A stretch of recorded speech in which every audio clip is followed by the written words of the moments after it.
it's your buddy Peace and Harmony with you here today. Zooming in on the topic of the covert narcissist and how they are able to secure and maintain long-term relationships. I had a question come in from a viewer who has been in a relationship with a covert narcissist for I believe about 5 years. And she has recently broken it off. They were engaged to be married, and she had noticed a specific pattern with him, and that he had been with other long-term relationships, and that she felt that he was a little bit contrary to a lot of the other typical patterns of a narcissist, where they can really engage in a lot of relationships in a short period of time, where they have double, triple lives, have other women that they have a mistress with, or they're having an affair with at their workplace. Yet they're able to keep and maintain certain long-term relationships. And this is confusing because really the narcissist has such a need to derive supply that they oftentimes engage in a number of different relationships for short periods of time to kind of fulfill that need, that supply need, that thrill, if you will. So I would like to answer and address that, how a covert narcissist really can maintain a long-term relationship. For one, the covert relationship has a mask. They have a facade. They have an identity that they present to the world that is really contrary to what they are feeling within. The covert narcissist, though, is very much private. They are very much quiet. They are not the outgoing, gregarious, showstopper sort of personality type that the overt narcissist is. In other words, the overt narcissist is more than happy to flaunt their personality, their charm, and essentially move through a lot of relationships very quickly because they have a feeling that they can just entice a lot of women, or they can entice a lot of men, and this makes them easy bait for those who are really seeking to this type of person, the one-night stand, the one-month stand, the different flavor of the week, etc. So really it's quite interesting, the dynamic that we see with the covert narcissist, because they present this stoic sort of cloak, if you will, highly intellectual, highly paced in their lifestyle. They don't maybe succumb outwardly to a lot of impulses. Yet you will notice that they perhaps have certain buying behaviors that are contrary to the true person within. They might buy a lot of shoddy merchandise, yet they have a lot of money. They might continue to use certain things around the house that just do not work, and they refuse to purchase something of better quality because they're maintaining that facade of being really meek and really sort of shy and not very adept at doing certain activities, responsibilities around the house, or responsibilities or accountability in the relationship. So, keeping that whole facade going, then, how do they maintain the long-term relationships? Well, one, they are able to keep that cloak of sort of a very indelible quiet about them. So they're not letting you into what is going on within. In other words, they might be seeking out other relationships in a very stealthy manner.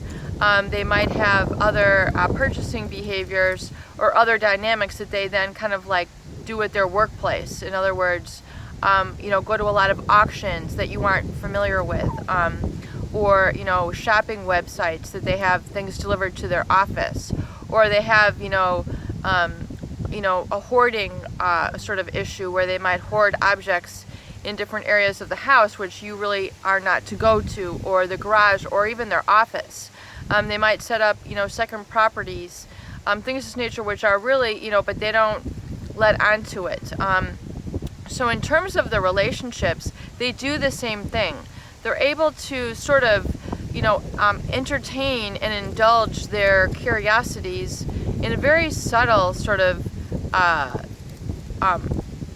underground manner, so that they can actually be kind of skimming for supply, scanning for supply, looking at making sort of different inroads at various other relationships that they would then not express an outward disinterest with you. Essentially, if they can keep you there, they still have a supply. The covert narcissist will definitely keep their current methods of supply there. If you're performing certain needs for them, they're not going to need to replace you. They're lazy in that respect. They're not really outgoing, gregarious. They're a little bit more subdued in that respect. So as long as they have that relationship there, they're not going to replace it. But you can, the main, damaging area is that they can be scheming and kind of almost like cheating behind your back through these other, dating searches or their other behaviors, or, being dissatisfied and not expressing it to you.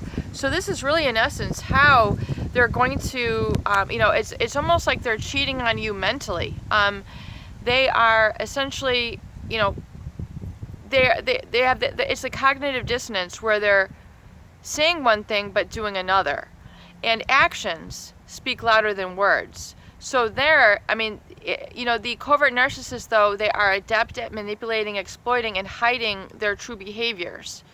So unless you want to live the life of essentially like an investigator, where you're having to be a super sleuth and check phones, business records, checking, emails and servers and, that sort of thing. I mean, unless you really want to live this life, chances are you have noticed something, you have picked up on something about this relationship that was not right.